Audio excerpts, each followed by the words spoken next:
Hello folks, Jason Chrisman here, Grazing Acres Farm. And I know what you're thinking. This dude's crazy. He's produced 2 videos in the last 10 days. Whoa, what's he thinking? I'm thinking I'm coming back.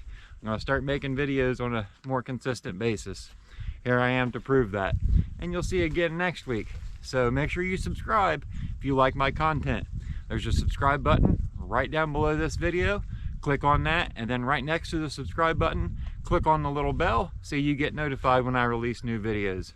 Okay, so as promised, today I'm going to share why we've had so many calving issues. And when I say calving issues, here's what we've been seeing. On any particular date, I might witness our bull breeding one of the cows. So I'll make a note. Bull breeding number 25, today's date. And what that does is it gives me a date to go by to figure out when I should be expecting a calf. Well, the problem we've been having is I might see the bull breed number 25 on a certain date, and a month and a half, maybe 2 months go by, no activity from the bull, and then all of a sudden he's back mounting 25 again, rebreeding her. It's like, what the heck? You already bred her once, why didn't it take? I watched number 25 a month after you bred her last time. You showed no interest. That tells me she was bred, or she's not cycling like she normally should.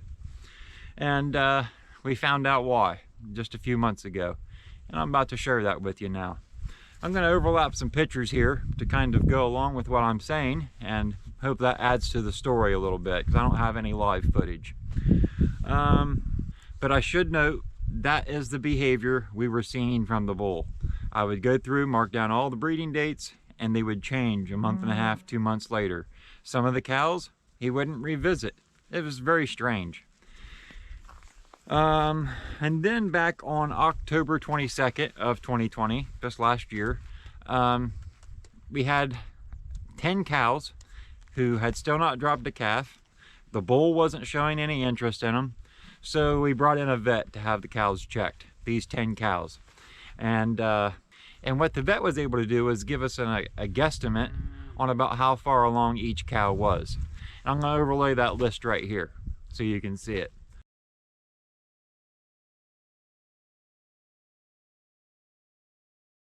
So there was a couple open cows in the mix. One of those has been processed out. The other one had a calf for us this year. She just hasn't been bred back, and that's the one labeled as 31 that you see on that piece of paper. What was the other one? Number 18. She's since left the farm and been called, and matter of fact, I've got some of her in my freezer right now. But anyway, as the vet was wrapping up that day and closing up all of his stuff and picking up his tools and all that stuff, packing back up his truck, we got to talk to him about some of the things that we've seen with the bull. And one of those being the habits of the bull returning back to the cows.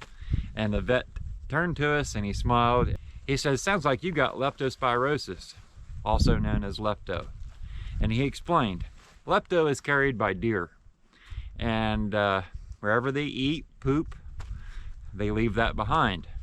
So if your cows come along a couple days, weeks later, and graze where these deer have pooped and left lepto on the grass or in the soil, your cows are picking it up and they're aborting their calf, and the process starts over. Now, he also explained that the fetus is so small at this point, you would not actually witness an abortion out in the pasture or see any afterbirth or any of that. That starts over. And it all falls back on leptospirosis. Crazy. Now, it doesn't help any that this 170-acre farm that we lease, there's no hunting. And the deer flock to here like no man's business. A lot of the reason I'm constantly fixing fences and making adjustments to the farm is due to the deer. It is what it is. We respect the landowner's wishes, and that is what it is. So knowing this bit of information, that our herd has leptospirosis bouncing around from cow to cow, and this is why our calving season is so stretched out throughout the year and not one little small period like we would like to see, we knew we had to take steps to vaccinate for this. The problem is this farm, the lady that owns it, She's a firm believer in being vaccine free and antibiotic free. And for a long time, you know, I was right with her. I supported all of that because, you know, I don't really want to eat vaccines and I don't want to eat antibiotics. I don't want to sell those in our beef. But at the same time, got a crowd back here gathering. At the same time, we can't be an unproductive farm with a stretched out calving season. So the guy that I managed for, he reached out to the landowner and described what was going on with our herd and why our calving season was stretched out. And you know, he actually got permission for us to vaccinate. I was really surprised. I didn't really figure that would go over very well. But our options were to get permission to vaccinate or to switch back to finishing cattle and not so much a cow-calf. And I really like the cow-calf operation, so I'm glad. I am super glad that she said go for it, get it done. She actually told him you better get started. That was her way of saying yes. So very glad to hear that. So me and the guy I managed for made plans. Boy, I don't have the exact date, but it was probably middle of November, beginning of November, to run all the cows through the head cage, in which I don't have video or picture of that. I wish I did. Ran them all through the head cage one at a time, and we vaccinated them for blackleg, which is something I don't know that we've ever had a problem with here, and leptospirosis. And just a couple bucks per cow to do this. And now I feel like we're set up for success for calving next year. So it feels really good to be able to do that. But this is going to be a yearly routine now. Every year, all the cows have to go through the head cage and they have to be vaccinated for leptospirosis. It just is what it is. We've tried to avoid giving any vaccines or antibiotics, which we don't really give any antibiotics unless a cow's dying. And if it comes down to that and they have to have antibiotics, then they have to leave the farm, just to respect the landowner's wishes. So the vaccines, very excited that we're able to give them. It's not my first option, but having a successful farm and calving season is. So here we go. That's why that is our whole calving problem, I really believe. I don't think that the mineral that we upgraded to is going to hurt anything. Matter of fact, it's going to help. And let me tell you how. When the cows eat these minerals, when they pee, the minerals go back into the soil.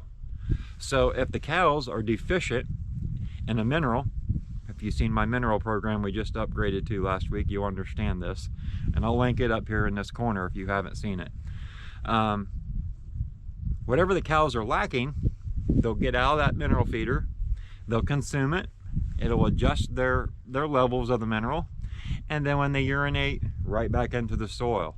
So in turn, by buying the mineral, we're actually fertilizing the farm, if you think about it. And that ought to do wonders for the grass. So we've got our calving season fixed. We're working on putting some more minerals back in the soil. Boy, I'm excited about 2021. I just was so anxious to see how all this works out. But you know, I'm not gonna rush it.